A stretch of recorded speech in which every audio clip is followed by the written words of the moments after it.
108 combattants tombés sur le champ de l'honneur dans les régions du nord du Mali ont reçu hier des distinctions militaires à titre posthume de la part du président de la République par intérim, Dioncounda Traoré. Au cours de la même cérémonie, le capitaine Amadou Aya Sanogo, président du comité militaire de suivi de la réforme des forces de défense et de sécurité, a remis aux familles des disparus des lots à usage d'habitation. Au reportage, Mahamadou Doumbia.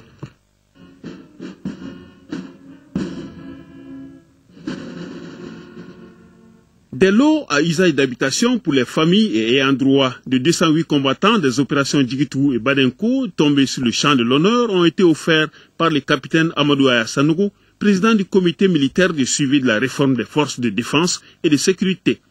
Le comité de suivi de la réforme des forces de défense et de sécurité, parallèlement à ses missions de relecture et propositions de texte, des recommandations et suggestions, a souhaité accompagner votre acte de reconnaissance en faisant donation de lots à usage d'habitation 6 à Diago, cercle de Kati, à chacune des 208 familles de nos camarades tombés sur le champ de l'honneur.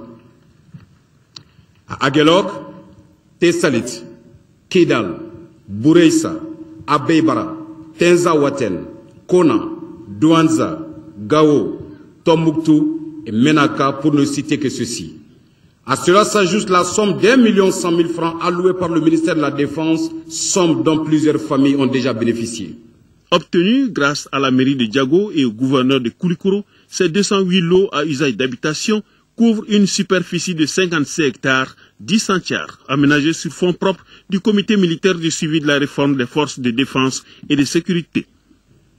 Aux familles des élus disparus, nous disons, soyez fiers des vôtres qui ont donné la vie pour défendre la mère patrie. Encore une fois, nous vous assurons du soutien total et de l'accompagnement des forces armées et de sécurité. Au cours de cette cérémonie, des médailles croix à valeur militaire ont été remises symboliquement à 7 veuves par le président de la République par intérim Dioncounda Traoré. En décorant ainsi la mémoire des combattants morts pour la patrie, il faut aussi perpétuer la mémoire de tous les soldats maliens, des pays amis africains et ceux de la France à titre de reconnaissance devant l'histoire. Cause juste, comme cette guerre que nous sommes en train de gagner, avec l'aide déterminante des pays qui nous ont tendu la main sans hésiter, et aussi par le sursaut de notre armée nationale, à ces soldats de la fraternité humaine tombés sur notre sol, nous apportons humblement, mais du fond du cœur, la reconnaissance du Mali. Il existe la forte tradition d'honorer les soldats tombés au champ d'honneur. Au Mali, cette tradition doit également s'instaurer. Il faut désormais que les soldats morts au champ d'honneur soient identifiés, reconnus et célébrés. Il faut que leur sacrifice soit porté à la connaissance des troupes et de la nation entière, car ils sont notre fierté. C'est pourquoi il m'a paru juste et opportun d'inciter à la réflexion sur les voies et moyens pour la République de se doter de tout l'arsenal requis pour la reconnaissance du mérite dans le domaine militaire.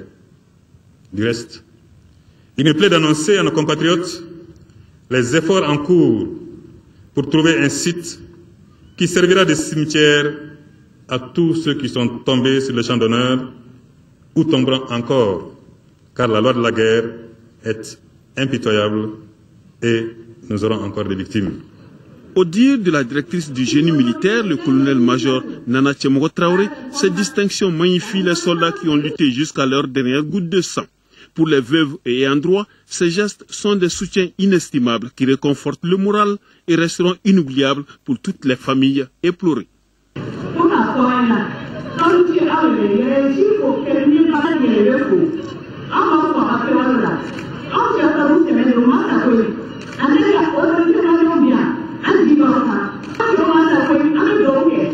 Un défilé des forces armées et de sécurité a mis fin à cette cérémonie comme pour rappeler que pour tous les combattants morts sur le front, le peuple reconnaissant se souviendra pour toujours.